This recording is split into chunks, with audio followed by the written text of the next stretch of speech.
Alright, here is a quick overview of a very inexpensive budget class 1911 handgun. This is a Regent 1911 A1. It is made in Turkey and imported by Interstate Arms. I put this 1911 right in the same class as the Rock Island Armory 1911s that come out of the Philippines. In fact, I put the fit and finish just slightly above what you see out of the Philippines these days. This 1911 is basically a A1 clone with a few little extras thrown in like you typically see from the imports.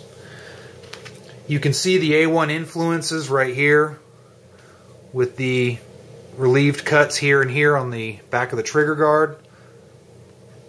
You can see has a standard rat tail safety, arched mainspring housing, and it has the standard GI sights. Standard 5-inch barrel length, and you can see the ejection port has been flared. This is a cold hammer forged barrel, not match grade. This is a Series 70, and as far as the fit and finish goes, you can see, I'll try and get close here, you can see the fit and finish is very serviceable for a budget level 1911. It doesn't have the same fit and finish that is on my Remington R1, for example, but this 1911 I look at as a utility 1911.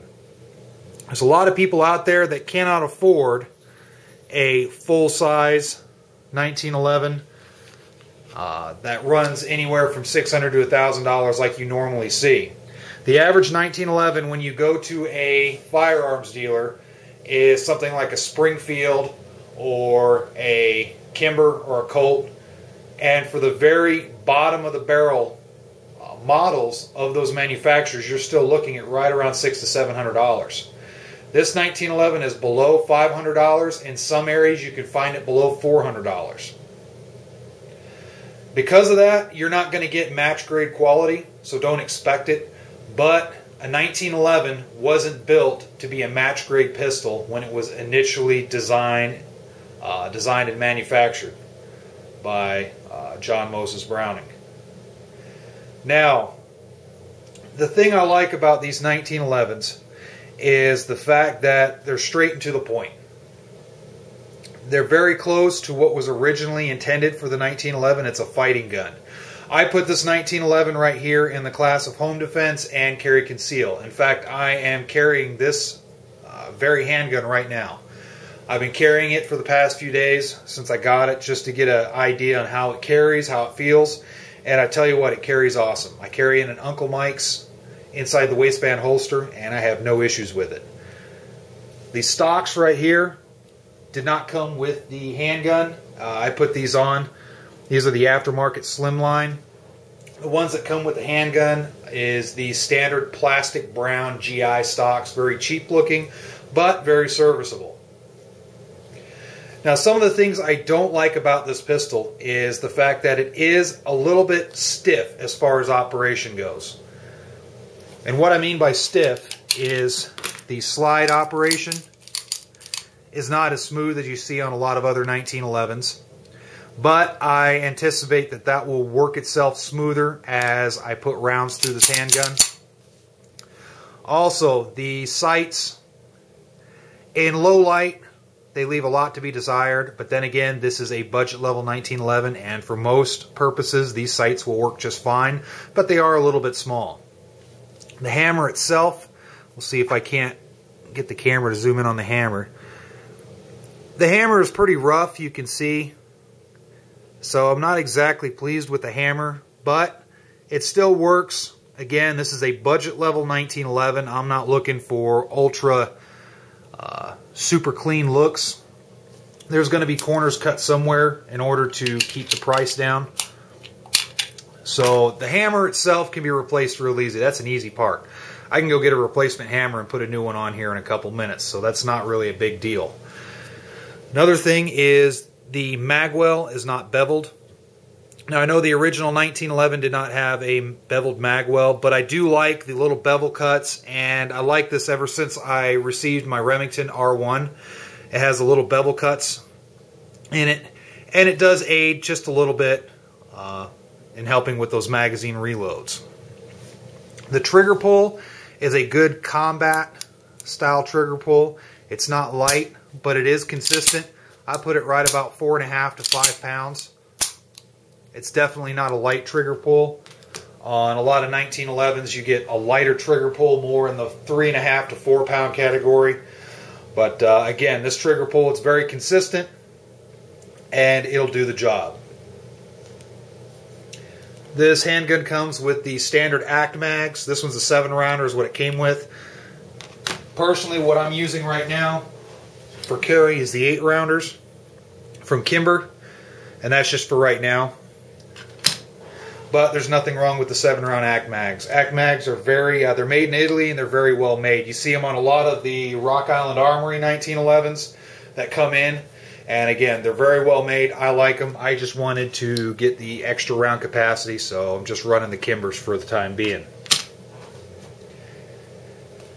Now, before you guys say, well, hey, this is a budget level 1911, why not just save up money and get yourself a Kimber or a Colt or Springfield or whatnot? Why settle for this firearm that's made in Turkey but imported by some company on the East Coast? My answer to that is sometimes people just don't have the money to spend close to $1,000 on a 1911. They just don't have the money, and sometimes they don't have the inclination to spend that kind of money on a handgun. Maybe they're not, avid shooters. They're just looking for a handgun to carry or to keep by their nightstand, where they'll shoot it maybe once in a month to keep some type of proficiency with it, but other than that, they're not going to shoot it much. This will fit the bill better, in my opinion, because reality is reality. Unless you're willing to charge up a credit card, or unless you are, making a little bit of money, it's kind of hard to just dump money into a $1,000 pistol or an $800 or $700 pistol. Something like this for under $400, anybody can get it. And if you don't have the $400 right off the bat, usually most places have a layaway. You could dump $100 or $200, and then within a month or so, you got it paid for easily, and you got yourself a very capable self-defense gun. I've had some people give me crap about my channel because I'm promoting budget-level firearms. And the reason I promote budget-level firearms much like this is because they do work. I gear these type of reviews to the average Joe. Most of the people watching my channel are just average guys. Some of them got military, law enforcement experience. But they look at these videos and they shoot guns in a relaxed fashion. They're not tier 1 operators that constantly go into Afghanistan, Iraq, the Middle East under a numbered task force or something like that. And they're not looking at YouTube for reviews on handguns to figure out which type of handgun they're going to take to the desert.